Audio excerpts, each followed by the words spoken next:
Donc ce soir, voilà, je voulais vous parler avec plaisir et vous poser cette question. Voilà, qu'est-ce qui a fait disparaître les dinosaures? Alors ce titre est un peu, voilà, il se la pète un peu. Enfin, la vérité sur la disparition des dinosaures. Vous noterez quand même que j'ai mis un point d'interrogation. Quand même, ce point d'interrogation est extrêmement important parce que, évidemment, ce soir, je ne vais pas vous dire cette vérité. Alors, cette conférence, aurait pu rentrer dans le marathon d'il y a 2 jours parce qu'effectivement, l'histoire que je vais vous raconter, parce que vraiment, j'ai envie de raconter cette histoire. Cette histoire est passionnante. Vraiment, quand je me suis replongé là-dedans, j'ai vraiment eu l'impression de contempler l'une des plus belles découvertes de ces dernières décennies. C'est une belle histoire à raconter à vos enfants en se couchant, parce que c'est vraiment voilà, la science avec un grand S qui va finalement rassembler tous les scientifiques, les astronomes, les physiciens, les chimistes, les géologues. On a eu besoin de tout le monde pour raconter cette histoire. Alors pourquoi je me suis dit, pourquoi raconter cette histoire ce soir? Il y a 3 raisons. La première, c'est que cette disparition des dinosaures, c'est pas que la disparition des dinosaures, c'est le changement d'une époque. Imaginez-vous, vous étiez dans un monde complètement inconnu. Vous avez certainement vu Avatar ou par exemple regardé Le Seigneur des Anneaux. Vous avez un monde complètement différent et vous vous êtes reconnu dans ce monde-là. Et finalement, cette dernière crise, c'est la dernière crise qui nous a permis d'apparaître en fait. Parce que si ces grosses bestioles n'avaient pas disparu, on ne serait certainement pas là pour en parler. Et ça, c'est vrai que c'est une bonne raison de le rappeler. Deuxièmement, voilà, c'est une belle histoire, j'ai vraiment envie de vous la raconter. Et on va voir effectivement que depuis 50 ans, quand même, on a fait de belles découvertes. Troisièmement, la science avance. Ça, c'est quand même quelque chose, je suis sûr que vous avez tous lu quand même des publications en masse sur la disparition des dinosaures. Il y a eu énormément de papiers qui sont sortis depuis près de 20 ans. Et aujourd'hui, la science continue d'avancer. On a de nouvelles découvertes et donc je voulais évidemment vous les partager. La disparition des dinosaures. En fait, est-ce que les dinosaures ont disparu? Ben voilà, premier lieu commun, non, les dinosaures n'ont pas tous disparu. Hein. Je vous rappelle ces petites bestioles là, voilà, qui vous font coucou. Ces oiseaux, eh bien, sont des dinosaures, effectivement. Et donc, c'est une toute petite partie, effectivement, des dinosaures. C'était un pouillème, mais ils ont réussi à survivre à cette crise qui a eu lieu il y a 66 millions d'années. Les oiseaux sont apparus il y a à peu près 130 millions d'années. Vous voyez, ils n'étaient pas bienveillants, il y avait quelques familles. On était en train de se développer gentiment, et là, bam, le nombre de familles d'oiseaux a commencé à diminuer. Mais vous avez vu que c'est un mal pour un bien, puisqu'effectivement, le nombre de familles a augmenté considérablement après cette crise. Alors 66 millions d'années. 66 millions d'années, évidemment, ça nous semble très loin. Ça nous semble très loin, on a l'impression que c'est une vieille histoire. Et pourtant, c'est vraiment l'histoire qui nous concerne. Cette histoire, vous voyez, les géologues, ils aiment bien parler en échelle géologique. Alors vous avez plein de noms un peu compliqués, avec notamment voilà, l'ère primaire, le paléozoïque qui commence il y a un peu plus de 540 millions d'années, l'ère secondaire, l'ère tertiaire, le cénozoïque. Et cette extinction, 66 millions d'années, eh bien c'est cette crise ici qui a eu lieu entre le Crétacé et le tertiaire, le paléogène. Alors évidemment, comme ça, bon, bah ça vous dit rien et on a l'impression que c'est quand même très loin. Mais si je vous montre par exemple la Tour Eiffel, eh bien imaginez-vous que la Tour Eiffel, c'est 4,5 milliards d'années d'histoire. Eh bien, la crise Crétacé-tertiaire, elle a lieu ici. Vous voyez, nous on est au sommet, et la crise Crétacé-tertiaire, c'est les 5 derniers mètres de la Tour Eiffel. Donc vous voyez que l'histoire qui a eu lieu depuis 65 millions d'années, eh bien, elle nous touche tous. Effectivement, les dinosaures n'auraient pas disparu, on ne serait pas là. Et ça, c'est quand même quelque chose d'important. Quand il y a encore quelques jours, on vous parlait d'un astéroïde de 100 mètres qui passait à 70 000 km de la planète Terre, voilà, il est passé à côté, et point barre. Celui-là, il n'est pas passé à côté, il est rentré en plein dans la Terre. Et effectivement, vous allez le voir, il y a eu évidemment de nombreuses conséquences. Alors, dans cette crise Crétacé-tertiaire, évidemment, les dinosaures ne sont pas les seuls à avoir disparu. Les dinosaures, évidemment, comprenaient notamment les oiseaux. Les dinosaures, on a à peu près 91% des dinosaures qui ont disparu, oiseaux confondus. Vous avez eu aussi des êtres qu'on prend souvent pour des dinosaures, comme les ptérosaures, les pléiosaures, les mosasaures.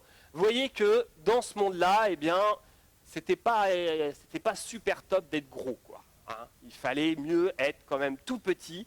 Globalement, on s'est rendu compte que toutes les bestioles d'à peu près plus de 20 kilos, eh bien, avaient disparu.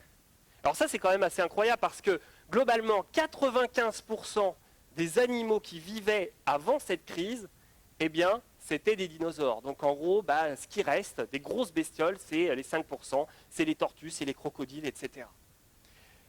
Dans ce qui a vraiment disparu, il y a aussi les fameuses ammonites, les bélénites. Je suis sûr que vous avez ça au bord de votre cheminée, là, une belle ammonite. Les bélénites, on en trouve plein aussi. C'est vraiment ce qu'on essaye de faire trouver à nos étudiants, dans les roches, notamment jurassiques ou crétacées, qui nous permettent de dater ces roches. Et puis, naturellement, quand même, ce qui a le plus souffert, ce sont les micro-organismes marins. 80% des micro-organismes marins ont disparu. Et ceux qui ont le souffert, évidemment, le plus, c'est ceux qui vivaient à la surface, parce que c'est ceux qui avaient besoin surtout de lumière. Et on le verra, évidemment, quand vous êtes dépendant de la lumière, eh bien, vous êtes mal armé pour une grande crise comme ça. Alors ceux qui ont rescapé, qui sont les rescapés, voilà, vous avez une grande partie quand même des animaux terrestres et plantes, donc on va dire les 5 derniers pourcents, alors évidemment une grande partie du reste des grosses bestioles, vous allez avoir effectivement les libellules, les escargots, les salamandres, les lézards, les oiseaux, les premiers mammifères, et puis les plantes aussi, parce que vous avez quand même une grande partie des plantes, tout ça a évolué, mais quand même, vous avez eu effectivement une grande partie des plantes qui a survécu. Les moins touchés sont ceux qui vivaient en eau douce. Effectivement, les lacs sont de bons endroits pour vraiment résister à ce genre de crise, tout simplement parce qu'on va vivre dans un petit écosystème fermé où on va vivre notamment avec tout ce qui est dégradation de matière organique. Et effectivement, les crocodiles, les tortues, les poissons ont bien résisté à cette crise. Et puis une grande partie des invertébrés, comme les étoiles de mer, les oursins, et puis tout ce qui est bestiole à plein de pattes. Vous avez donc aujourd'hui on a un beau panorama de tout ce qui a véritablement résisté à cette crise, et tout ça grâce notamment aux fossiles. Évidemment, les fossiles, on a l'impression que c'est des cailloux, certains voient en la géologie juste la découverte de fossiles. Sans la découverte de fossiles, je peux vous dire qu'il y aurait de nombreuses découvertes qui ne se seraient pas faites. Ça fait des siècles qu'on étudie toutes ces bestioles et comment elles sont apparues, comment elles ont disparu. Et c'est vrai que tous ces fossiles ont été extrêmement importants pour mettre en avant la crise Crétacé-Tertiaire. Alors cette crise Crétacé-Tertiaire, je me suis justement posé la question, est-ce qu'il y avait, depuis combien de temps finalement on a mis en évidence cette modification de la faune et de la flore il y a 66 millions d'années? Et finalement, c'est vrai que je me suis rendu compte qu'il y a de nombreux livres qui ne parlent pas de ça, parce qu'on s'arrête finalement au savoir dans les années 50, 60, juste au moment où on a commencé vraiment à s'y intéresser. Je me suis replongé un petit peu dans les livres et j'ai retrouvé déjà un document de 1822, la description géologique des environs de Paris, écrit par Cuvier et Brongniart. Donc vous voyez 1822, 1822 qui faisait une coupe géologique, notamment des roches que l'on peut retrouver dans le bassin parisien. Et vous voyez effectivement des couches géologiques. Et dans ces couches géologiques, Cuvier parle de la discontinuité entre la craie, le Crétacé, et les terrains de sédiments tertiaires. Et cette discontinuité, il dit, elle est stratigraphique, lithologique et paléontologique. Ça veut dire que vraiment, cette discontinuité, ici vous avez en rose les terrains, la craie, et vous allez avoir à ce moment-là les terrains tertiaires. Ça veut dire qu'en 1822, on avait déjà conscience qu'il y avait des couches où il y avait des bébêtes en dessous et d'autres qui disparaissaient, qu'on avait véritablement des changements. Des changements, mais alors certains pensent que ces changements étaient tout doux et d'autres pensaient qu'ils étaient quand même beaucoup plus rapides. Et vous le voyez, Cuvier parle de la grande révolution de la surface du globe.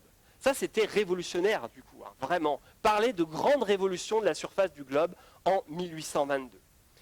Et effectivement, il y avait un petit peu deux écoles. Il y avait cette école du catastrophisme où on se disait qu'il devait exister finalement des événements sur Terre qui modifiaient complètement l'univers. Et c'est vrai que vous avez des scientifiques comme Parkinson, Buckland, qui parlaient de déluge ou de dessin de création pour les nouvelles espèces, ou Deshaies qui décrivait 5 catastrophes avec des extinctions de toutes les races et leur remplacement subi par d'autres spécifiquement différentes. Il y a eu dans l'espace et dans le temps 5 créations successives.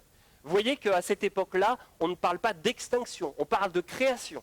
Donc ça, c'est quand même quelque chose aussi de fort, c'est-à-dire qu'on n'a pas envie de parler de choses qui disparaissent, mais on a envie de montrer que justement, il y a des choses qui se créent, et évidemment, il y a une connotation fortement religieuse derrière tout ça. Et puis Alcide d'Orbigny, 1838, qui parle d'une création à chaque nouvel étage, une force créatrice qui a eu cette toute-puissance si extraordinaire. Vous voyez qu'il précise, le cas de disparition par modification est identique à celui d'apparition par modification. C'est donc aux périodes d'extinction des types que nous devons avoir égard. C'est l'un des premiers à parler d'extinction. On est en 1838 et vous voyez qu'on a déjà touché du doigt cette crise Crétacé-Tertiaire. Alors effectivement, Alcide d'Orbigny était un des géologues qui a mis le doigt sur cette crise Crétacé-Tertiaire. Vous le voyez, ça c'est un exemple de graphique qu'il faisait. Il parlait notamment de l'évolution des céphalopodes, et il a fait ça pour de nombreuses espèces.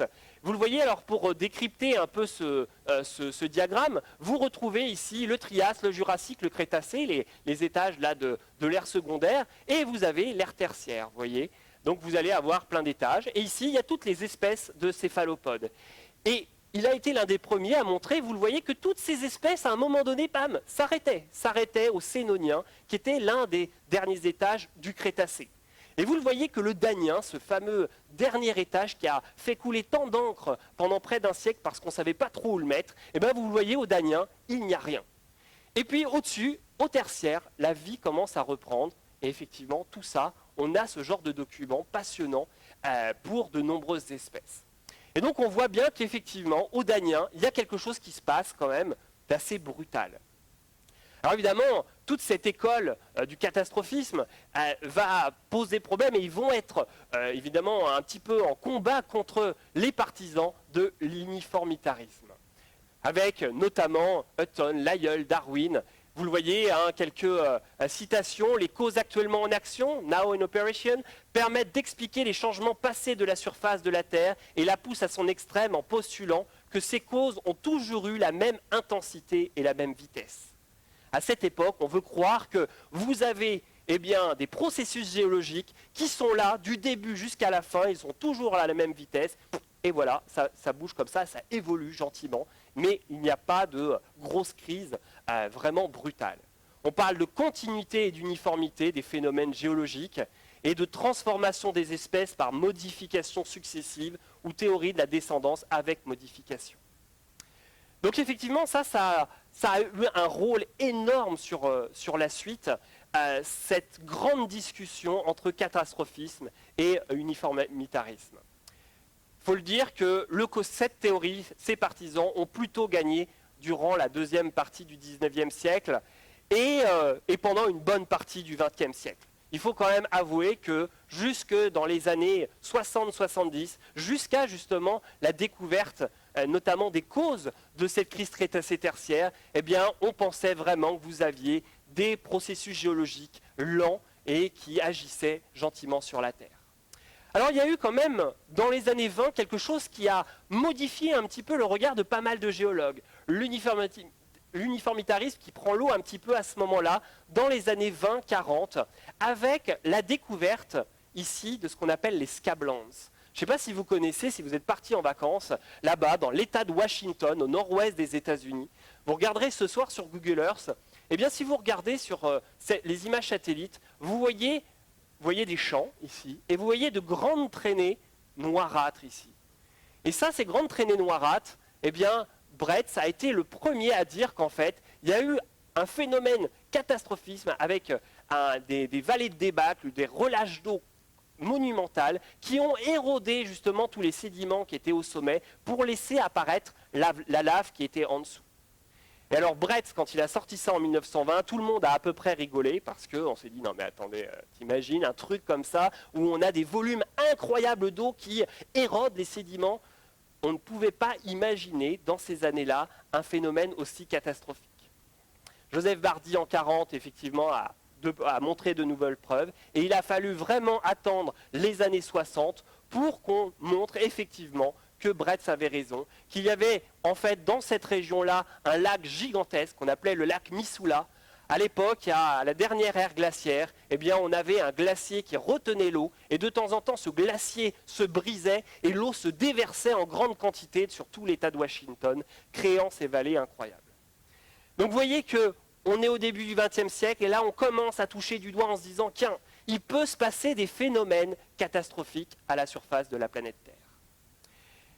Et puis, quand même, dans les années 60, il y a une théorie qui a finalement donné plus de billes aux partisans de l'uniformitarisme, c'était évidemment les découvreurs de la tectonique des plaques. Parce que la tectonique des plaques, découverte un petit peu par tout ce monde, là, depuis Alfred Wegener en 1912, est vraiment compris à la fin des années 60, qui montre ce mouvement des plaques lent et régulier, eh bien évidemment, ça allait dans le sens de ces uniformitaristes qui disaient, la Terre est en perpétuelle évolution et vraiment très lente. Et donc évidemment, à cette époque, eh bien, on s'est dit, la Terre, il y a des phénomènes, c'est lent, tout doucement. Et il y a eu de nombreux géologues qui ont commencé à se mettre à étudier justement les traces de cette tectonique des plaques. Et c'est vrai que, vous le savez peut-être, on a notamment confirmé cette théorie de la tectonique des plaques grâce au paléomagnétisme, grâce aux champs magnétiques enregistrés par les roches. Et c'est vrai qu'à cette époque-là, de nombreux scientifiques se sont mis à étudier finalement le champ magnétique dans les roches d'un peu partout. Et ça, c'est extrêmement important, parce que c'est finalement grâce à cette découverte qu'on va comprendre les causes de la crise Crétacé-Tertiaire. Vous allez me dire pourquoi. Eh bien parce que, il y a un homme, cet homme ici, qui s'appelle Walter Alvarez. Walter Alvarez, aimait aller étudier les roches en Italie, près de Giubbio. Et lui, vraiment, ce qu'il voulait, c'était comprendre justement les modifications du champ magnétique dans toutes les roches sédimentaires d'Italie. Et donc, il y a passé énormément de temps à essayer de mesurer l'évolution du champ magnétique dans ces roches. Et donc, il connaissait la région vraiment par cœur. Et au fur et à mesure du temps, il a appris à reconnaître la limite entre les roches du bas, qui sont les roches du Crétacé, et les roches du haut, qui sont les roches de l'ère tertiaire. Et très vite, ce qu'il a remarqué, c'est qu'au milieu de ces roches, il y avait une toute petite couche noire, une couche d'argile.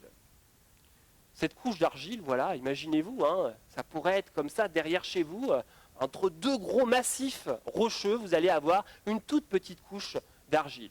Pas évident. Et lui, en fait, il s'est arrêté sur cette petite couche. Il s'est dit, mais qu'est-ce que c'est que cette couche?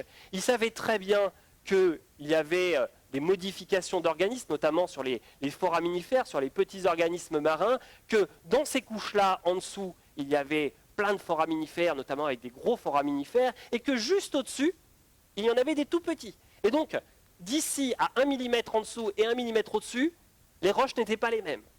Et donc, il s'est dit, cette couche-là, c'est la solution pour comprendre ce qui s'est passé entre ce point-là et ce point-là. Et donc, la première question qui s'est posée, c'est, OK, il y a une couche d'argile ici, mais en combien de temps s'est formée cette couche d'argile? Et ça, c'était essentiel. Pour comprendre la crise Crétacé-Tertiaire, vous avez envie de savoir si ça dure quelques années, quelques milliers ou quelques millions d'années éventuellement. Donc vous voyez que c'est essentiel pour la compréhension de ce phénomène. Et donc du coup, il s'est dit, bon alors, pour mesurer le temps, j'ai pas beaucoup d'options. L'option numéro 1, ça serait de savoir combien de poussières météoritiques sont tombées à la surface de la planète Terre après le dépôt de ces couches crétacées. Et donc il s'est dit, bon, imaginons, on a ces couches, et puis là, il y a plein de poussières météoritiques qui tombent régulièrement. Si on arrive à quantifier cette quantité de poussière, on devrait savoir si c'est quelques années ou quelques milliers d'années. Et donc, il s'est dit, notamment, il a commencé à parler avec son père. Alors son père, Luis Alvarez. Luis Alvarez, il n'est pas du tout géologue, lui, il est physicien.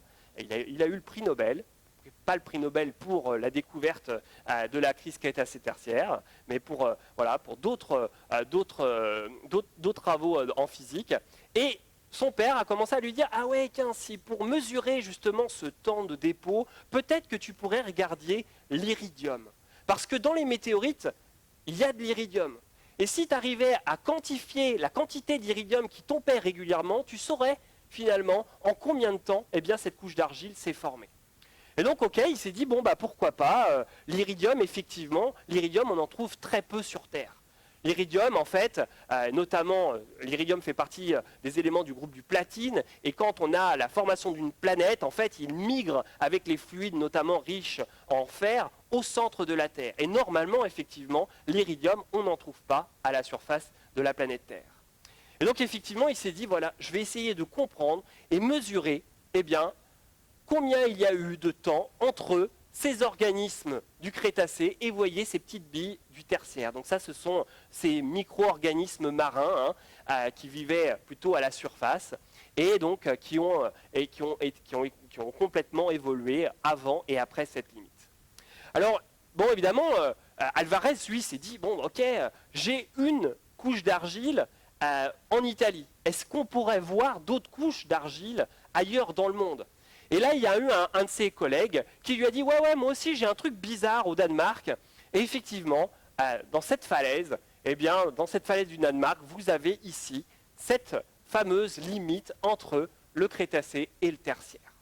Et donc, il s'est dit « Ok, chouette, j'ai des couches d'argile. Maintenant, je vais pouvoir faire des analyses et essayer de voir s'il y a de l'iridium. » Alors, vous allez me dire « Ouais, bon, ok, pourquoi ça va? C'est pas si simple.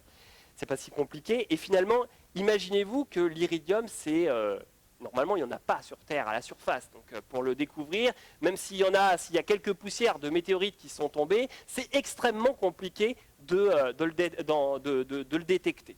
Et donc, c'est à ce moment-là que son père, Luis Alvarez, dans ses connaissances de physicien, avait un homme, Frank Asaro, qui travaillait au laboratoire Lawrence de Berkeley. Et ce monsieur avait développé un processus assez révolutionnaire d'analyse par activation neutronique. Alors c'est un gros mot. Il faut bien réaliser que l'iridium, si on en détectait, ça serait vraiment une toute petite partie. On parle de parties par milliard. Imaginez-vous, c'est ce qu'on veut détecter à cette époque, c'est de se dire, ok, il y a 7 milliards d'habitants et on veut détecter les gens qui sont nés le 25 janvier à 13h35 et 42 secondes et 3 millièmes. Et là, on se dit, tiens, on va détecter sur Terre, sur les 7 milliards de gens, on va détecter celui qui est né là. Alors là, vous allez me dire, ouais, comment c'est balèze ça. Alors évidemment, si vous faites une annonce, imaginez, vous regardez la Terre depuis le ciel. Et puis là, vous faites une annonce à tout le monde, à tous les humains. Celui qui est né là, lève la main. Bon, il lève la main, vous ne le voyez pas. Par contre, allume un spot. Là, il allume un spot et là, vous dites, ah, il est là. Et en fait, c'est un peu ça l'activation neutronique. C'est-à-dire ce monsieur, il a développé une technique révolutionnaire qui permettait en fait de bombarder de neutrons les atomes. Et ces atomes, à un moment donné, vont se déstabiliser, ils vont se désintégrer radioactivement et il va y avoir des rayons gamma qui vont être émis. C'est la fameuse lampe torche. En fait, certains atomes, comme l'iridium, vont pouvoir briller et renvoyer des rayons gamma par cette désintégration. Et grâce à ça, on va pouvoir quantifier l'iridium dans n'importe quelle roche. Et à ce moment-là, effectivement, on s'attendait à avoir moins de une partie par milliard en fait, d'iridium. Et quand effectivement Frank Asaro a commencé à faire cette manip, il a mis quasiment quand même presque 1 an pour réaliser ces mesures. Il a appelé effectivement le père et le fils Alvarez. Il a dit, il y a quand même un truc qui cloche, les gars. Là, il faut vraiment que vous veniez. Et effectivement, voilà ici le résultat du papier qui a été publié en 1980 par Alvarez. Ici, vous retrouvez la colonne stratigraphique. Là, vous voyez les roches. Ça, c'est imaginé. Donc, c'est toutes les couches géologiques. Vous avez ici les roches crétacées. Vous avez ici les roches tertiaires. Et ici, dans la limite d'argile, vous voyez qu'il y a un pic d'iridium de 9 parties par milliard. 9 parties par milliard, là ils se sont dit, waouh, comment on fait ça quoi? Ça ne peut pas être des micrométéorites, ça ne peut pas être les poussières météorites. Il y a un truc qui s'est passé, on ne sait pas quoi. Et c'est à ce moment-là qu'évidemment on a commencé à imaginer des scénarios incroyables pour expliquer justement cet enrichissement en iridium. Alors le fils et le père Alvarez, au début, ont commencé à se dire, bon, qu'est-ce qui pourrait amener de l'iridium? Et en fait, la première hypothèse, ça a été l'hypothèse de la supernova. En fait, ils se sont dit, bon, eh bien, il y a dû avoir une explosion d'étoiles, et lors de cette explosion, eh bien, il y a eu de l'iridium qui a été ramené à la surface de la Terre par cette explosion de supernova. Et son père, qui évidemment connaissait quand même pas mal le milieu atomique, a contacté des copains en se disant, bon, s'il y a une supernova, qu'est-ce que je dois observer? Il me dit, ouais, effectivement, on doit observer de l'iridium, mais on doit aussi observer du plutonium 244. Alors évidemment, il appelle Frank Asaro en disant, est-ce que tu peux détecter le plutonium, etc. Et bingo, il détecte du plutonium 244. Donc là, évidemment, c'était la fiesta à la maison, c'est bon, c'est la supernova qui a ramené l'iridium. Il recontacte un copain quand même en disant, ouais, est-ce que, avant d'annoncer, comment on pourrait vérifier quand même l'hypothèse? Il dit, première chose à faire, tu refais la mesure.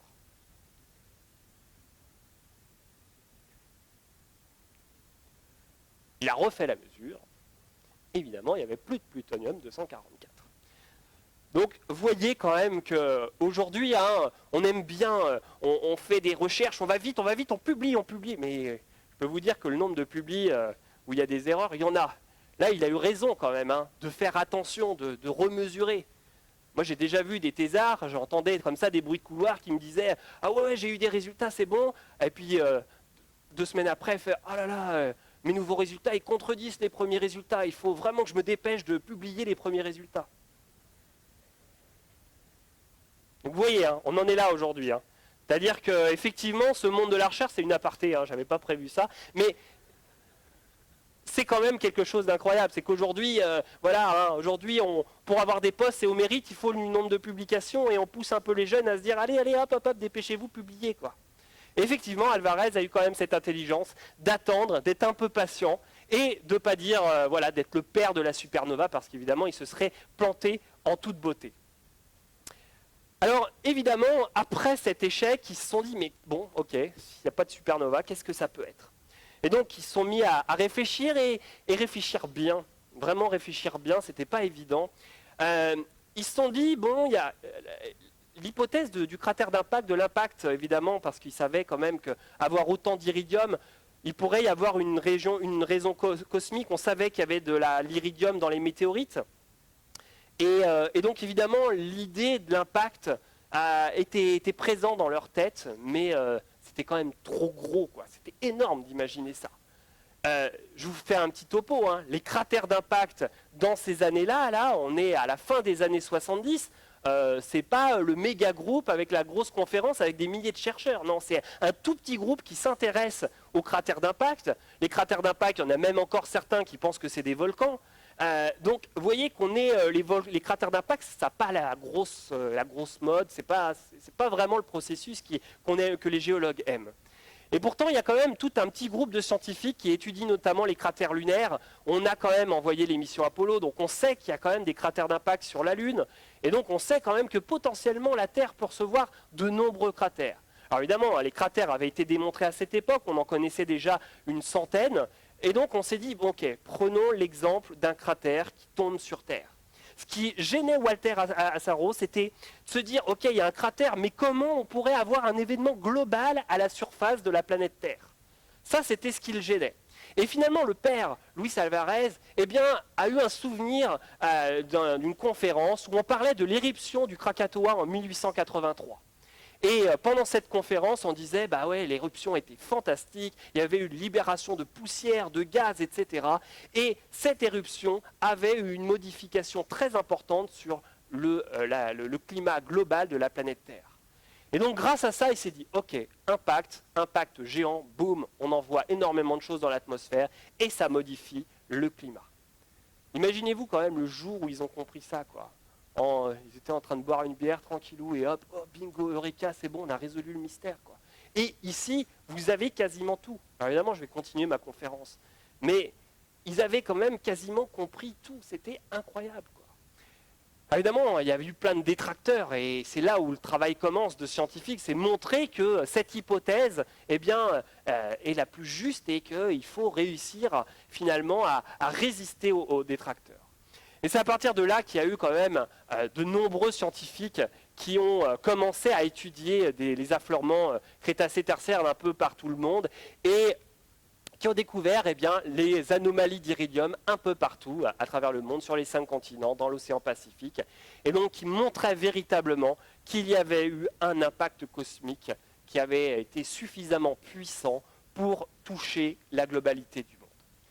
Donc ça, vraiment, là on est au début des années 80, donc 1980, et c'est quelque chose qui est rappelez-vous ça, en 1980, le monde a changé, on a compris quand même ce qui s'est passé il y a 65 millions d'années. Alors évidemment, la grande question qu'on avait, et là il y a eu énormément de débats sur est-ce que c'est quand même une extinction brutale ou graduelle ? Parce qu'on est encore dans ces débats entre le catastrophisme et l'uniformitarisme. Et de nombreuses disaient oui, bon, il y a eu l'impact, mais bon, ça a dû aller gentiment quand même. L'extinction va quand même s'étendre sur plusieurs millions d'années. Une première observation qui a été réalisée sur les fougères. Sur les fougères, là, on se retrouve sur un graphique où vous avez notamment la concentration en iridium, et puis ici, la concentration en pollen et en spores de fougères. Et vous le voyez ici, donc là, sur la profondeur, là on est dans le Crétacé, ici on est dans le Tertiaire, et là vous avez votre pic d'iridium dans la couche d'argile.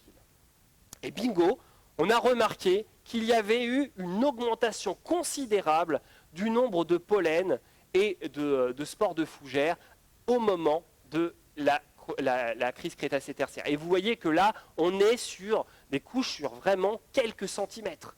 Et donc, pour déposer quelques centimètres, ça veut dire quand même que globalement, la crise a dû quand même être brutale. Alors brutale, est-ce que c'est quelques années, quelques milliers d'années ? Ça, c'est difficile encore vraiment à quantifier. Mais toujours est-il que ce genre d'observation montrait quand même qu'on était plutôt sur une extinction brutale. Et puis, tous les détracteurs commencent à parler, oui, mais il faut regarder quand même les fossiles, où est-ce qu'ils sont avant la limite Crétacé-Tertiaire, etc. Et donc, voilà ici un petit diagramme. Vous avez le Crétacé, le Tertiaire, ici la couche d'argile. Et c'est vrai que certains disaient, bah ouais, mais moi j'ai observé mon dernier os de dinosaure à 4 mètres sous ma couche d'argile. Si j'ai observé à 4 mètres sous ma couche d'argile, ça veut dire quand même qu'on a eu certainement plusieurs centaines de milliers d'années ou millions d'années avant cette limite. Et puis finalement, il y a un autre copain qui dit, ah ouais, non mais moi finalement j'ai observé un dinosaure à moins d'1 mètre. Et puis des traces de dinosaures à moins d'1 mètre. C'est extrêmement difficile de regarder l'extinction des dinosaures parce qu'en fait, les dinosaures, il n'y en avait pas des milliards et des milliards. Et donc aujourd'hui, retrouver les fossiles et les placer exactement par rapport à la limite Crétacé-Tertiaire, c'est un travail évidemment d'orfèvre. Et c'est extrêmement compliqué parce qu'ils n'étaient pas très nombreux. Alors que si vous regardez des organismes comme les ammonites, alors au début les ammonites, elles étaient à quelques dizaines de centimètres sous la limite. Après on les a vus vraiment qui touchaient la limite, comme certains mollusques. Et puis comme les foraminifères, et là on s'est vraiment dit quand même qu'il y avait eu de nombreux organismes vraiment qui allaient jusqu'à la limite Crétacé-Tertiaire et qu'on était effectivement plus dans une extinction brutale. Il y avait toujours des détracteurs, mais c'est vrai que ça avançait quand même dans ce sens-là. Alors la grande question, après, évidemment, une fois qu'on a dit « ouais, chouette, il y a un cratère, c'est joli », mais il faut pouvoir le démontrer vraiment. Et la grande question qui a secoué la communauté entre 1980 et 1990, ça a été la recherche du cratère d'impact. Comment retrouver un cratère d'impact qui s'est formé il y a 66 millions d'années ? C'est quand même quelque chose d'ardu. Sachant qu'on avait une base de données d'une centaine de cratères, vous verrez que ce n'était quand même pas si simple. Mais on s'est quand même rapidement dit, ok, pour retrouver, c'est vraiment une enquête policière, je vous le dis, c'est quand même quelque chose d'incroyable. On s'est dit, pour retrouver les traces du coupable, il faut regarder finalement la signature des roches dans lesquelles l'astéroïde a tapé. Sur Terre, vous avez 2 grands types de croûtes. Vous allez avoir la croûte océanique avec des minéraux comme l'olivine, le pyroxène, les feldspaths calciques, tous riches notamment en magnésium ou en calcium. Et puis, la croûte continentale, plutôt riche en quartz, feldspath potassique et sodique, plutôt riche en sodium et en potassium. On s'est dit, si on arrivait à voir la trace des roches de l'impacteur, en fait, au moment, notamment les traces laissées par l'impact, si on arrivait à détecter ce sodium ou ce magnésium ou l'un de ces atomes, on devrait pouvoir savoir où est le cratère. En tout cas, savoir si il faut chercher au fond des océans ou sur la croûte continentale. Alors évidemment, à cette époque, on ne savait pas trop quoi chercher. On a commencé à se dire, bon, vu la quantité d'iridium, donc il y a eu des modèles qui ont été réalisés, et vu la quantité d'iridium, on devrait être capable de trouver un objet, donc l'impacteur, devrait faire autour de 10 km. Donc grâce à la quantité d'iridium, on a réussi à déterminer la taille de l'impacteur. Et puis grâce justement à la taille de l'impacteur, on s'est dit, ok, grâce à ces modèles, on arrive à peu près à savoir la forme du cratère. Vous le voyez, les différentes phases de formation du cratère. Quand on a un cratère, évidemment, plus l'impacteur est gros, plus vous allez avoir des cratères gigantesques, et notamment avec des morphologies différentes. Pour les petits, vous avez des cratères en bol, les moyens, cratères avec un pic central, et puis les autres avec un cratère avec des anneaux à l'intérieur. Et donc on s'est dit, ok, s'il y a un objet qui fait 10 km de diamètre, le cratère doit faire autour de 150-200 km de diamètre. Donc on avait vraiment une bonne idée en tête. Et il y a quelque chose qui a vraiment aidé par la suite, ça a été évidemment la découverte de ces petites sphérules. Ces sphérules d'impact, qu'on appelle des microtectites, c'est du verre d'impact, c'est de toutes petites billes qui sont éjectées au moment de l'impact. En fait, l'impact arrive, fond les roches, et vous allez avoir plein de petites gouttelettes qui vont s'envoler et qui vont aller arroser le globe entier. Et donc des microtectites, on en a trouvé un petit peu partout. Et ce qu'il faut que je vous dise, c'est que ces microtectites, c'est un mélange, certes un petit peu de l'impacteur, mais aussi de la roche impactée. Et grâce à ça, on a commencé à analyser chimiquement ces petites sphérules. Et à ce moment-là, ce que je vous ai dit ici, vous voyez, magnésium, calcium, sodium, potassium. Et on s'est rendu compte qu'on avait détecté du magnésium et du calcium dans ces sphérules. Et donc bingo, là d'un coup ils se sont dit, c'est bon, on a démontré que le cratère était tombé au fond des océans. Ça ne va pas aider à retrouver le cratère, certainement, mais on avait quand même démontré cette origine océanique. Alors, je vous rappelle quand même qu'il y a 65 millions d'années, 66 millions d'années, la Terre était évidemment différente. Je vous rappelle, il y a la tectonique des plaques. Vous voyez que les Amériques n'étaient pas reliées, l'Europe, l'Afrique étaient évidemment différents, l'Inde était au milieu de l'océan Indien. Bref, c'était quand même, c'était pas comme maintenant. Et ce qu'ils ont réalisé très rapidement, c'est que quasiment 1/5 de la croûte océanique en fait, avait été détruite depuis 66 millions d'années. Donc si le cratère était au fond des océans, il y avait quand même une chance sur 5 que le cratère ait disparu. Donc évidemment, ça a un peu plombé l'ambiance, quoi. C'était plus de cratère, bon, tant pis. Mais du coup, ils se sont quand même dit, il y a quand même 4 chances sur 5 de le retrouver. Donc l'aventure, évidemment, a continué. On a rebondi, et à ce moment-là, nouvelle découverte de quartz choqué. Alors les quartz choqués, c'est le paradis du cratérologue, l'orgasme géologique, dirait Pierre Thomas, de l'impactologue. Oui, il est très cité, Pierre Thomas, en ce moment. Toujours est-il que le quartz choqué, c'est vraiment le minéral qui fait que quand vous le voyez, vous vous dites « chouette, j'ai un cratère d'impact ». Et donc, quand on a trouvé des quartz choqués un peu partout à travers le monde, on s'est dit, ah ouais, quand même, ça marche bien avec toute cette théorie.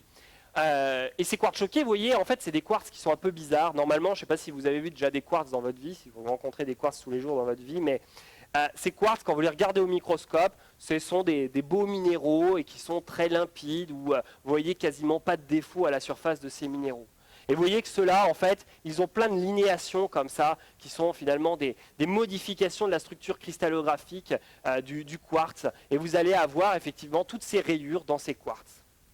Et donc effectivement, on était super contents de trouver ces quartz choqués, parce que ça allait vraiment dans le sens de l'impact. Par contre, il y a un truc qui gênait, c'est que des quartz, où est-ce qu'on les trouve, je vous ai dit?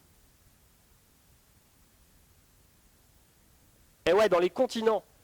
Dans les continents, effectivement, on trouve plutôt les quartz plutôt sur la croûte continentale. Et donc ça a un problème avec, évidemment, la croûte océanique. Et donc voilà, croûte continentale, croûte océanique, on revenait un petit peu au débat de base, on ne sait pas bien, voilà, ça peut finalement être un peu partout dans le monde. Et puis, quand même, sur la croûte continentale, il y en a quand même qui sont mis à chercher les cratères connus sur la croûte continentale. Et effectivement, il y avait quand même 2 cratères, le cratère de Kara en Russie, qui faisait 65 km de diamètre, et le cratère de Monson, dans l'Iowa, de 35 km, qui existait dans la base de données, l'ancienne base de données, qui est voilà, tous les cratères qui avaient été découverts auparavant.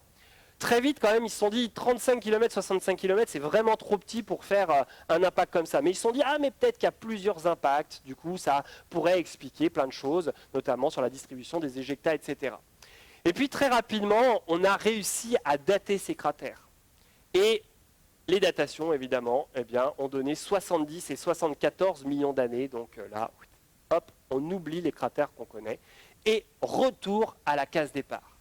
Vous voyez quand même, c'est quand même quelque chose, c'est un travail vraiment acharné. Il y a eu des milliers de publications sur Chicxulub pour montrer l'inverse, le contraire. Enfin bref, c'était effectivement extrêmement compliqué de découvrir l'origine de ce cratère. Et puis, à cette époque-là, donc là on est au milieu des années 80, alors que tous les gens étaient en train de déprimer parce qu'ils ne trouvaient pas le cratère, il y a toute une petite équipe qui s'est dit « Ah ouais, mais les gars, non, mais c'est pas votre cratère, en fait, là, qui est à l'origine de l'extinction. C'est des trappes volcaniques du Décan. » Et là, vous avez, voilà, 3 grandes publications. Une publication, la première en 82, voilà, je suis né en 82, donc ça m'a fait plaisir de voir cette publication. Donc ça remonte quand même. Et effectivement, où on commençait à parler du volcanisme du Décan. Vous voyez ensuite 83 et puis une première publication en 86 de Vincent Courtilleux, vous le connaissez certainement, qui est un de nos scientifiques français qui était spécialisé dans la datation des roches. Et effectivement, lui a été l'un des premiers à dire maintenant, mais en fait, les trappes du Décan, ces grandes étendues volcaniques sur plusieurs kilomètres qu'on trouve en Inde, ici, là, ils ont réussi une datation assez précise, et ils ont démontré quand même qu'une grande partie de ces trappes du Décan s'étaient formées, avaient un âge entre 60 et 66 millions d'années. Et vous le voyez, là, 66 millions d'années, c'est effectivement notre crise Crétacé-Tertiaire. Et donc il s'est dit, voilà, certainement, on doit avoir une crise volcanique au moment de la crise Crétacé-Tertiaire. À cette époque, on ne comprend pas bien les conséquences environnementales d'une éruption volcanique. Vous voyez que Courtilleux, dans sa publication de 86, parle d'une éruption fondamentale, celle du Laki en Islande en 1783, qui avait causé la disparition de 75% des espèces en Islande, avec une éruption seulement de 12 km3. Alors pourquoi seulement? Parce que le Décan, c'est 1 à 2 millions de km3 de lave. Vous voyez, le Laki, c'est notre dernière grosse activité volcanique. Et c'est 12 km3 de lave. Là, je vous parle de 1 à 2 millions de km3. Donc c'est quand même évidemment largement plus balèze. Et quand même, effectivement, dans cette étude, il montre qu'on a eu une augmentation de 5 degrés sur le climat. Donc voilà, vraiment, pour lui, c'est effectivement la formation des trappes du Décan qui va être à l'origine de la crise Crétacé-Tertiaire. Et puis ça tombait bien parce que à l'époque, on se disait, ouais, mais nous on connaît quand même pas mal d'extinctions, et effectivement, les différentes extinctions qu'on connaît, comme par exemple l'extinction à la fin du Permien, étaient liées à chaque fois finalement à des trappes volcaniques. Donc ça tombait bien, il nous en manquait un, et donc là, hop, on rajoute le Décan, et effectivement, toute cette équipe de pro-volcanisme, se disait, voilà, quand vous avez une extinction, vous avez forcément une éruption volcanique majeure.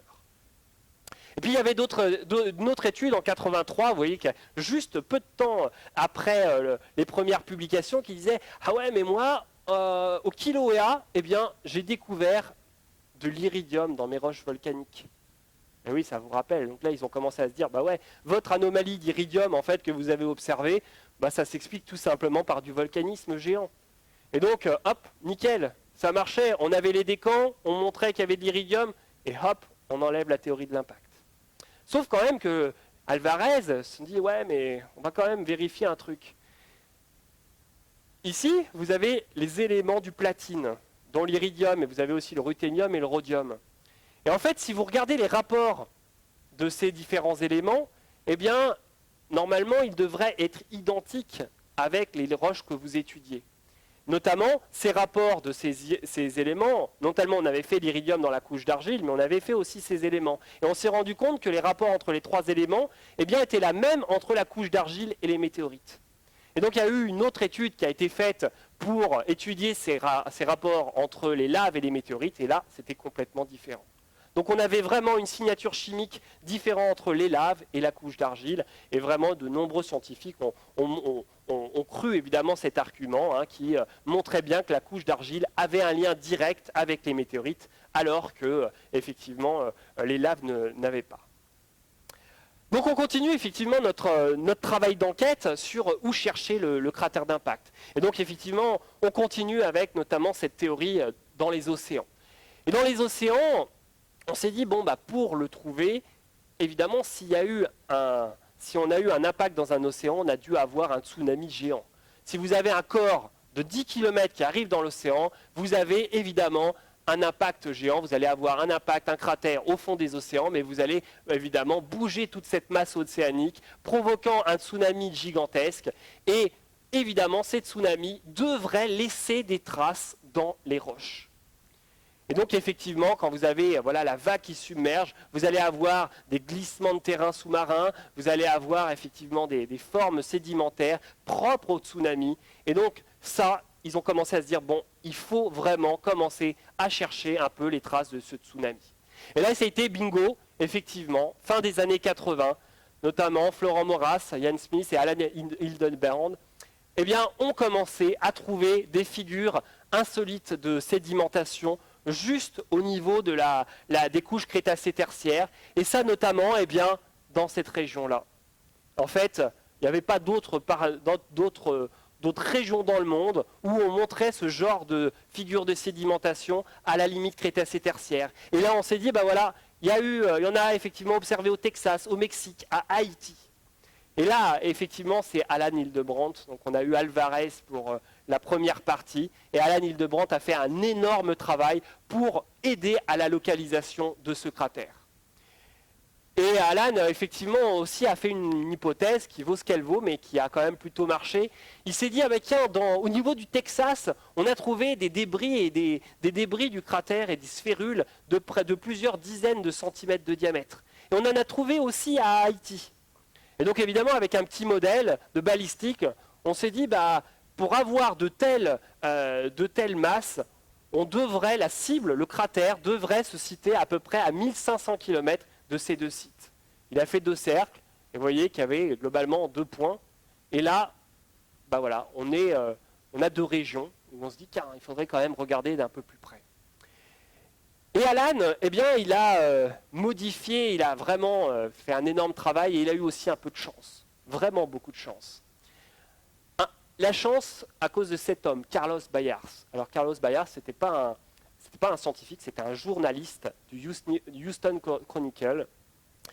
Et Carlos Bayars, en fait, 10 ans auparavant, avait écrit un papier dans son journal, en 1980, décrivant une structure d'impact de 180 km de diamètre dans le golfe, sur la péninsule du Yucatan, en 1980. Personne ne l'avait vu passer. Et notamment, il avait écrit cet article suite aux travaux de Glenn Penfield et Antonio Camargo, qui, eux, avaient découvert, analysé, étudié une anomalie gravimétrique, juste, vous le voyez, à la péninsule du Yucatan ici, à cheval, sur la péninsule et le golfe du Mexique.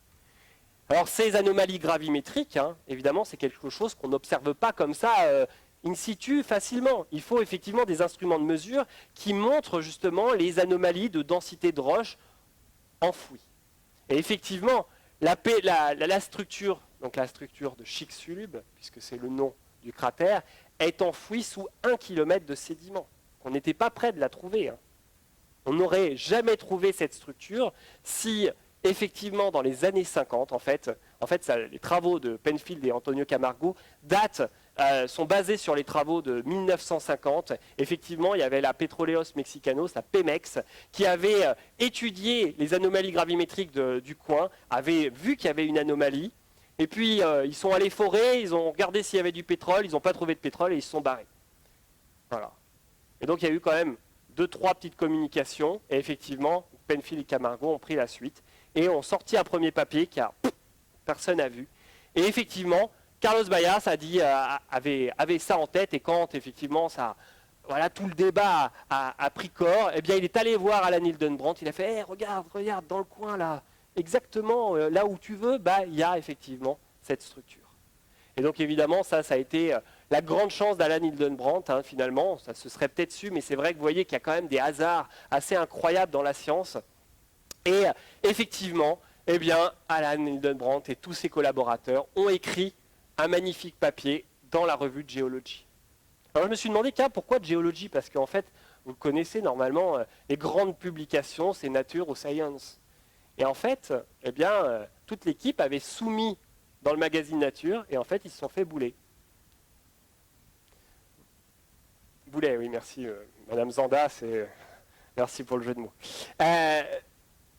Toujours est-il qu'effectivement, ils ont soumis à Nature, et hop, il y a dans les référés, je ne sais pas si vous êtes familier avec les publications, mais quand on écrit un article, on envoie l'article, l'éditeur va envoyer ça à des reviewers, et si évidemment les reviewers, ce n'est pas vos copains, vous n'avez aucune chance d'être publié, quoi. Et donc effectivement, ça a été le cas. Là, il y a eu un anti-cratère d'impact dans les reviewers, et il a refusé à Nature. Toute la compagnie a dit, finalement, nous, on va publier à Geology, le papier est passé. Et évidemment, ça a été quand même un magnifique papier. Tous ces papiers sont quand même accessibles sur le web. Moi, j'ai pris un énorme plaisir à les ressortir parce que c'est quand même des publications historiques. Et dans cette publication, eh bien, ils étudient notamment, ils ont découvert à côté en fait, de la structure, à la surface, eh bien, la présence de brèches d'impact et de quartz choqué dans des échantillons qui sont situés à 50 km en dehors de la structure de Chicxulub. Donc évidemment, c'était une grande confirmation que potentiellement la structure enfouie était la bonne. Mais encore une fois, attention, à cette époque-là, on n'est sûr de rien. Certes, on a trouvé une structure avec des anomalies circulaires, mais on a trouvé des roches à la surface, mais évidemment, il y a de nombreux scientifiques qui ne croyaient pas encore. Évidemment, il y a eu encore des débats et des détracteurs, etc. Donc c'était une véritable bataille scientifique. Et puis, là où quand même, on a quand même bien avancé, c'est qu'il y a eu une autre équipe, juste après, qui ont réussi à dater des carottes. Alors vous allez me dire, mais d'où viennent ces carottes quand elles sortent? Eh bien en fait, la petite histoire, c'est que en 1950, la Pemex avait réalisé des sondages, des forages. Ils avaient sorti les roches et en fait, ils les ont complètement perdues. Il y a une Penfield, là, en 81, a passé des heures dans le fumier pour essayer de retrouver les carottes qu'ils avaient perdues. Et donc, on ne savait pas du tout où elles étaient. Et puis, un beau jour, elles sont réapparues, ils les ont retrouvées. Et effectivement, il y a une équipe qui a réussi la datation, en fait, à retrouver notamment, à dater le verre dans ces carottes. Et on a trouvé un âge de 65 millions d'années. Et voilà, la boucle était bouclée pour la première fois. On avait mis un âge à la structure qui était enfouie à près d'1 kilomètre sous les sédiments et qui correspondait évidemment à l'âge de la crise Crétacé-Tertiaire. Alors, évidemment, maintenant je voudrais vous parler de l'impact lui-même parce que quand même, c'est quand même quelque chose d'incroyable. Je me suis amusé à faire ça et quand même, on n'imagine pas un impact avec un objet de 10 km. Vous voyez l'impacteur. Alors là, j'ai pris un astéroïde existant, Eros, et il fait à peu près 10 km. Vous voyez Toulouse. Voilà. Toulouse, c'est balèze comme ça. Mais c'est aussi balèze comme ça. Imaginez-vous quand même que les mecs qui sont en avion à 10 km, ils pourraient quasiment atterrir sur l'astéroïde, quoi. Vous voyez, ça prend quand même tout l'espace. Donc évidemment, quand vous avez un caillou de 10 km qui arrive comme ça sur Terre, c'est extrêmement rapide. En fait, la traversée dans l'atmosphère, c'est 3 à 4 secondes, pas plus, ça va extrêmement rapidement. Et évidemment, au moment de l'impact, toute l'atmosphère et l'océan est soufflé en une fraction de seconde. Ça, c'est évidemment la première chose qui se passe. C'est extrêmement brutal. et évidemment, il va y avoir plein d'effets par la suite que je vais vous décrire. Alors dans les cratères qu'on cherchait, effectivement, vous voyez, hein, là je vous ai mis le bassin Schrödinger de 312 km. Si je reviens juste avant, en fait, à l'anomalie gravimétrique, vous voyez que vous avez un anneau, mais vous avez aussi un anneau intérieur. Et donc effectivement, ça ressemble fortement au cratère complexe que je vous ai décrit tout à l'heure, avec la formation d'anneaux concentriques à l'intérieur du bassin. Alors, ce qu'on s'est rendu compte, quand même, je vous rappelle, je vous rappelais le grand débat sur la nature entre l'origine entre croûte océanique et croûte continentale. En fait, où on s'est dit, ah ouais, mais les sphérules, elles ont la signature d'une croûte océanique, les quarks, une croûte continentale. Effectivement, qu'est-ce qui s'est passé? En fait, la nature est complètement fourbe. C'est qu'on s'est rendu compte que le cratère, en fait, avait tapé, certes, sur en fait, une croûte riche en roches, qui était très riche en sodium, mais aussi sur une couche très carbonatée, riche en calcium. En fait, vous aviez un ensemble des deux. Vous aviez des roches sédimentaires sur des roches, effectivement, plutôt profondes, qui avaient cette double signature. Et donc, évidemment, quand vous avez formé un cratère, quand vous avez formé le cratère de Chicxulub, eh bien, le moment où on a formé le cratère, c'est gigantesque. Quand vous avez un objet de 10 km de diamètre, vous allez avoir une cavité transitoire gigantesque qui va quasiment toucher toute la croûte de la planète Terre. Et donc, évidemment, ces roches ont été éjectées et une grosse partie de ces roches ont été également éjectées. Et donc, en fait, l'astéroïde a impacté une plateforme qui était riche en calcite, en dolomite et en anhydrite. Et ça aura une importance extrême parce que la géologie locale est toute particulière, et notamment avec l'anhydrite, où vous voyez le soufre, et il y a eu énormément de sulfure qui a été dégagé au moment de l'impact. Alors évidemment, il y a eu de nombreux modélisateurs qui ont essayé de comprendre ce qui s'était passé et d'essayer de modéliser l'impact, mais il y a de nombreuses incertitudes évidemment. On ne sait pas si, par exemple, l'objet est arrivé à la verticale ou oblique. Et donc vous voyez, vous avez des modélisations ici qui vous montrent là deux simulations. Celle-là, c'est une simulation avec un impact vertical, et celui-là avec un impact oblique à 45 degrés. Dans les deux cas, évidemment, vous allez excaver de très gros volumes. On parle de 100 000 km3 de roches éjectées, avec, vous voyez, des volumes gigantesques de CO2 et de sulfure. Et donc, vous allez avoir un dégazage extrêmement important suite à l'impact. Et ça, évidemment, ce CO2 et ce sulfure va avoir un rôle très important dans la suite de l'étude du climat. Alors voilà une modélisation du tsunami dont je vous ai parlé. Le tsunami, effectivement, va taper dans l'océan. Vous avez la couche de sédiments là et la couche d'océan. Et vous le voyez, vous allez avoir le rideau d'éjecta et vous avez l'eau ici. Et là, vous allez avoir la formation de vagues géantes qui vont déferler. Vous voyez, là, c'est le temps en secondes. Et donc, à plusieurs centaines de kilomètres, vous allez avoir évidemment une vague de plusieurs dizaines, voire centaines de mètres de haut, et dont les traces ont été observées un petit peu partout dans le golfe du Mexique. Et donc, évidemment, avec ces tsunamis, vous allez avoir notamment, va causer de nombreux glissements de terrain tout autour du golfe du Mexique. Mais pas que, parce qu'évidemment, ce tsunami, vous le voyez, le tsunami est ici, là, dans le golfe du Mexique. Certains, Corneille notamment, s'est amusé à modéliser le tsunami. Et vous voyez, le tsunami va se propager partout à travers le monde. Et théoriquement, on devrait retrouver, vous voyez là, en jaune, on a des vagues pouvant atteindre 6 mètres. Et donc, vous allez avoir certainement des traces de tsunami liées à cet impact un peu partout à travers le monde. Alors, il y a une chose qui m'a fasciné, vous voyez, ça fait partie des dernières découvertes, 2019. On pourrait, c'est ce genre de découvertes qui font encore débat aujourd'hui, notamment dans la communauté des paléontologues, mais c'est tout frais. Vous le voyez, on a effectivement l'Amérique du Nord. Vous avez ici la vague, notamment l'eau et la présence, en fait, le tsunami, comment il est rentré dans les terres, notamment ici à l'intérieur, au niveau du Texas, en fait. Et en fait, il y a très récemment, un dépôt de boue un peu bizarre, d'1,30 m d'épaisseur, a été retrouvé à plus de 3000 km de Chicxulub dans le Dakota du Nord, et au niveau quasiment de la couche Crétacé tertiaire. Et ils sont mis à étudier cette couche de boue. Et dans cette couche de boue, qu'est-ce qu'ils ont trouvé? Ils ont trouvé des poissons fossilisés. Des poissons fossilisés qui étaient complètement figés.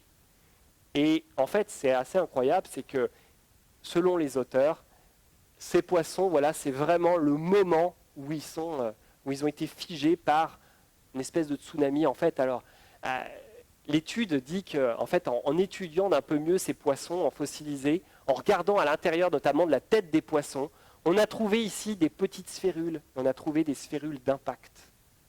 Donc imaginez-vous, le poisson, il était gentiment en train de nager, il y a eu l'impact, et l'impact, évidemment, j'en ai pas parlé, mais a provoqué un séisme évidemment gigantesque. On parle d'un équivalent de magnitude 11, donc qui est quelque chose d'exceptionnel. Et ces ondes sismiques provoquées par l'impact ont à peu près mis une quinzaine de minutes pour arriver dans le Dakota du Nord.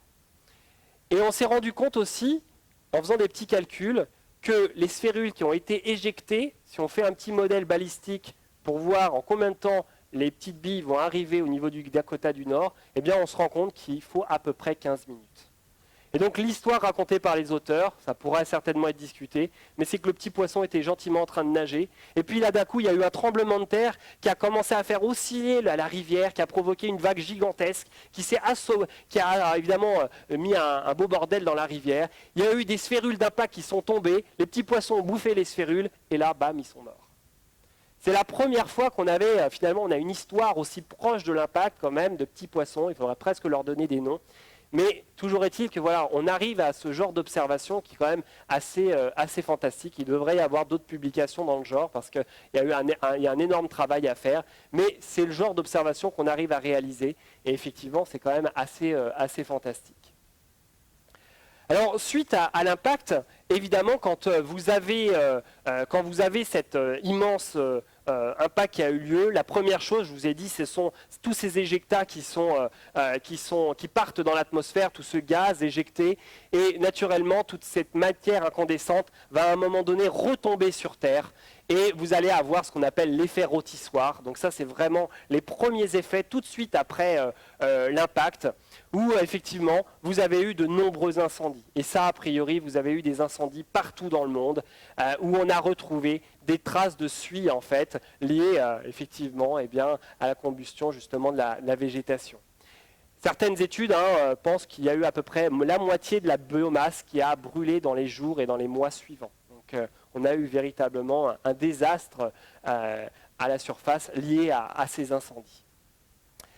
Suite à ces incendies, évidemment, suite à l'impact, vous aviez effectivement du gaz, notamment les sulfures et le CO2 qui a commencé, et les poussières qui ont commencé à obscurcir l'atmosphère très fortement et très rapidement. Et dans cette atmosphère, en fait, on a eu d'intenses pluies d'acide nitrique. Donc voilà, un environnement très sympathique aussi. En fait, il y a eu rapidement un chauffage atmosphérique qui a dissocié les molécules de diazote et d'oxygène et qui s'est recombiné en monoxyde d'azote et en dioxyde, qui a provoqué justement, qui ont été après lessivés par l'eau, provoquant ces pluies d'acide nitrique. Pareil pour l'acide sulfurique, je vous ai parlé, et ça c'est vraiment propre à Chicxulub, vous avez eu cette fameuse anhydrite que vous aviez sous les pieds du golfe du Yucatan, et bien l'anhydrite s'est dissociée notamment en CaO et en SO2, qui a provoqué les pluies d'acide sulfurique. Et tout ça, à ça vous rajoutez aussi des empoisonnements au nickel et au mercure dans certains bassins de drainage, et on a retrouvé effectivement des empoisonnements au mercure dans certaines espèces. Ensuite, par la suite, une fois que vous avez eu un obscurcissement général lié en fait à toutes ces poussières et au gaz, vous avez eu un hiver qui a duré plusieurs mois. Alors vous allez me dire pourquoi j'ai mis la planète Mars. Parce que tout simplement, ce qui se passait à la surface de la Terre, c'est finalement c'est à peu près l'équivalent des tempêtes globales à la surface de Mars. En fait, quand vous avez du volcanisme, vous avez évidemment une remontée de gaz très importante qui va se distribuer sur la planète. Mais l'impact lui-même va perturber l'atmosphère et vous allez avoir une dynamique extraordinaire qui va causer de nombreuses perturbations et des ouragans à l'intérieur de l'atmosphère. Donc vous aviez évidemment une atmosphère très perturbée et qui a provoqué certainement un obscurcissement de la surface globale qui a eu trois conséquences très rapides: l'arrêt de la photosynthèse, l'effondrement de la chaîne alimentaire et une baisse d'à peu près de 5 à 10 degrés selon les modèles. Donc vous voyez que rien que ça, en quelques jours, quelques semaines, la Terre ne ressemblait plus à la Terre, à ce qu'elle était. Donc ça a été, effectivement, il y a quand même une grosse partie qui a été brutale. Et puis par la suite, évidemment, une fois que les poussières ont commencé à se redéposer, vous aviez quand même encore de nombreux gaz, de nombreuses poussières d'aérosols dans l'atmosphère, et vous avez eu l'effet inverse, où effectivement le rayonnement infrarouge ne pouvait plus sortir de l'atmosphère, et vous avez eu l'effet inverse avec un effet de serre assez important, pareil, selon les modèles de 5 à 10 degrés pendant plusieurs milliers d'années. Alors évidemment lié au CO2, dégagé par l'impact, mais aussi par la combustion de la matière organique, parce que évidemment toute la végétation a redégazé quand même beaucoup de CO2, et aussi avec l'eau dégazée suite à l'impact dans le golfe du Mexique, et puis avec l'azote également. Alors évidemment, pour conclure cette conférence, 66 millions d'années, ça c'était la disposition de nos continents.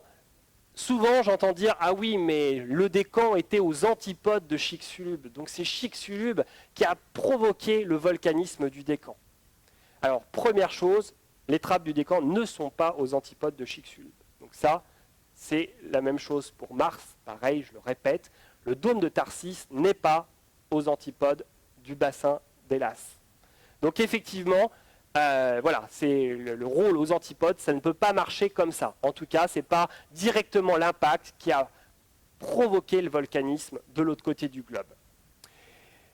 Il y a eu une publication très récente, vous voyez, 2019, qui est très intéressante, qui a redaté assez précisément le volcanisme du décan. Et ça, c'est extrêmement intéressant parce que toute l'équipe là, de Sprain, c'est notamment des personnes qui étaient plutôt dans la partie pro-décan pour montrer que c'était le décan qui était à l'origine de l'extinction de la crise crétacé-tertiaire. Alors, qu'est-ce qu'ils ont fait, ces scientifiques? Eh bien, ils ont redaté précisément les différents niveaux des laves du décan. Et vous voyez, vous avez différents âges. Ce qu'ils ont démontré, déjà, premièrement, vous le voyez, là vous avez la limite crétacé-tertiaire à 66 millions d'années, c'est qu'il y a du volcanisme avant et du volcanisme après. Donc ça, c'est déjà une information. Et à partir de ça, en fait, ils ont démontré qu'il y avait une recrudescence de volcanisme juste après la crise crétacé-tertiaire. Sur ce graphique ici, là vous voyez, là c'est les temps anciens, là c'est les temps jeunes, vous avez la crise crétacé-tertiaire, ça c'est le volume de lave sorti avant la crise crétacé-tertiaire, et ça c'est le volume de lave sorti après. Et donc vous voyez qu'il y a un effet assez intéressant, c'est qu'il semblerait que le volcanisme est complètement explosé après la crise crétacé-tertiaire. Alors vous allez me dire, bah ouais, ok, et donc en fait l'hypothèse ça serait de se dire, bah voilà, il y a eu effectivement le cratère d'impact, et le cratère d'impact a aidé au volcanisme du décan. Vous allez me dire, bah, juste avant, vous avez dit que ce n'était pas possible. Non, c'est différent. La grande hypothèse, c'était avant, c'était de se dire, ok, il y a l'impact, et là, d'un coup, on crée du volcanisme aux opposés. Là, c'est effectivement, vous aviez un volcanisme, tout un système volcanique qui était déjà actif, et vous avez eu effectivement l'impact qui a causé ce tremblement de terre du magnitude 11, et là, vous avez certainement déstabilisé tout ce système volcanique et aidé à l'augmentation de l'activité volcanique. Donc ça, ce papier, il est assez consensuel, il est intéressant parce qu'effectivement, il remet un peu l'ordre des choses. Ce qui est intéressant de voir, c'est l'échelle des temps. C'est-à-dire que tout à l'heure, vous avez vu tous les effets de mensuels, annuels, sur plusieurs milliers d'années. C'est rien, c'est très court à l'échelle géologique. Vous voyez, je vous ai mis à l'échelle ici 10 000 ans. 10 000 ans, c'est ça. Donc 10 000 ans, ça pourrait être l'effet global de tout Chicxulub. Alors évidemment, c'est long et pas long. Mais vous voyez que 10 000 ans par rapport à l'éruption du Décan, ça veut dire que même quand les effets se sont estompés de Chicxulub, vous aviez encore fortement du volcanisme à la surface de la planète Terre. Alors il y a quelque chose qui est intéressant et qui pose un peu problème quand même, c'est qu'on a réussi à utiliser des données de carottes dans l'océan Indien pour mesurer le rapport isotopique de l'oxygène, le delta O18, qui permet de remonter à la température à cette époque-là. Et vous le voyez, c'est la courbe bleue. Donc avant la crise Crétacé-Tertiaire, eh bien ces données indépendantes montrent qu'il y a eu une augmentation de température dans la région de près de 4 degrés, puis ça a redescendu.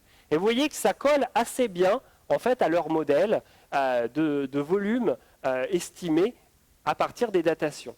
Et donc effectivement, avant la crise Crétacé-Tertiaire, il y a eu certainement quand même un phénomène quand même très important qui a dû certainement jouer quand même sur le climat, où vous avez eu cette augmentation puis cette diminution.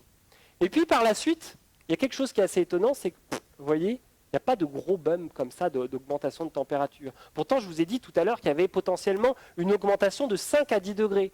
Et ça, 5 à 10 degrés, on ne les voit pas. Là, entre ici et ici, vous voyez, vous avez 300 000 ans à peu près, là, vous avez une augmentation de 2 degrés. Alors ça, c'est quelque chose qu'il faudra comprendre. C'est comment on explique ces anomalies? Alors peut-être, une explication qui pourrait être possible, c'est qu'on n'a pas la résolution temporelle. Ici, je vous ai dit tout à l'heure, c'est quelques milliers d'années, en fait, tout ce changement climatique. Si vous prenez 1000 ou 2000 ans après l'impact, en fait, vous êtes dans ce petit bruit-là, quoi. Et donc, on n'a peut-être pas la résolution temporelle pour voir le changement climatique brutal lié à Chicxulub. Et ça pourrait peut-être tout simplement l'augmentation de la température liée au volcan. Toujours est-il que vous voyez que les deux phénomènes ont coexisté. Vous avez quand même un phénomène qui est brutal avec Chicxulub, et puis vous avez quelque chose de beaucoup plus smooth avec le volcanisme du Décan. Et autre observation extrêmement intéressante qui est sortie l'année dernière, c'est qu'en fait du volcanisme, une augmentation du volcanisme à cette période-là, il n'y en a pas eu que dans le Décan. Il y en a eu aussi au fond des océans. Ça c'est quand même assez joli, c'est-à-dire que voilà, on a certainement un impact qui modifie, qui provoque du volcanisme ou augmente le volcanisme au Décan, mais qui aussi accentue le volcanisme dans les rides médio-océaniques de l'époque. En fait, grâce aux anomalies gravimétriques et aux âges des terrains océaniques, eh bien, on a pu mettre une petite... là, vous avez l'âge, vous avez les anomalies justement de gravité, et vous avez ce petit pic à 66 millions d'années, qui vous montre en fait que dans le coin, sous les océans, au niveau des dorsales, vous aviez certainement aussi une augmentation de l'activité volcanique après l'impact de Chicxulub. Donc vous voyez que cette histoire, elle se déroule. On a énormément de travail encore. J'espère que je reviendrai dans 10 ans avec des nouvelles encore plus précises parce qu'on arrive véritablement à remonter le temps et à raconter une belle histoire. Cette histoire, évidemment, elle va continuer. Il y a de nombreux scientifiques qui travaillent là-dessus, notamment sur une nouvelle campagne de forage qui a eu lieu en 2016 et qui a réussi à aller chercher de nouvelles carottes en dessous des 1000 mètres de sédiments. Et donc voilà, on a des données incroyables. Il y a tout un consortium international qui étudie ces roches et donc on devrait avoir encore des publications pour mieux contraindre l'histoire. Toujours est-il que cette crise, vous l'avez compris, évidemment, alors évidemment j'ai certainement un biais de passionné de cratères, mais quand même l'histoire montre qu'il y a quand même beaucoup de faisceaux qui montrent quand même que le cratère d'impact est à l'origine quand même de ce phénomène brutal, et que pour finalement mieux survivre, voilà quelques conseils si vous avez une crise. Mieux vaut vivre au fond des océans et ne pas avoir besoin de lumière. Donc, vous savez ce qu'il vous reste à faire. Mieux vaut être petit. Mieux vaut avoir beaucoup de copains parce que effectivement, on s'est rendu compte que quand vous étiez une espèce avec de nombreux individus, vous aviez moins de chances de faire disparaître totalement les individus. On est près de 7 milliards de copains. Peut-être qu'effectivement, s'il se passait quelque chose, il pourrait y avoir une diminution du nombre d'humains, mais on serait quand même, il y aurait une faible probabilité de disparaître entièrement. Et puis, mieux vaut ne pas être compliqué sur la nourriture, ça c'est effectivement une bonne leçon, c'est que on s'est rendu compte que les herbivores et les carnivores eh bien, avaient plus disparu que les autres, tout simplement parce que voilà, quand il n'y a plus de végétation, il n'y a plus rien à manger. Quand il n'y a plus de végétation, les carnivores, eh bien, du coup, il n'y aura plus de bébêtes à manger non plus. Donc, en gros, ceux qui résistent le mieux, eh bien, c'est les omnivores et puis les charognards. Donc, bon, je ne vous conseille pas de manger votre voisin, mais quand même, c'est effectivement voilà, ce qui reste un petit peu de cette étude sur la crise crétacé-tertiaire. Voilà, eh bien, bonne soirée et puis merci à tous.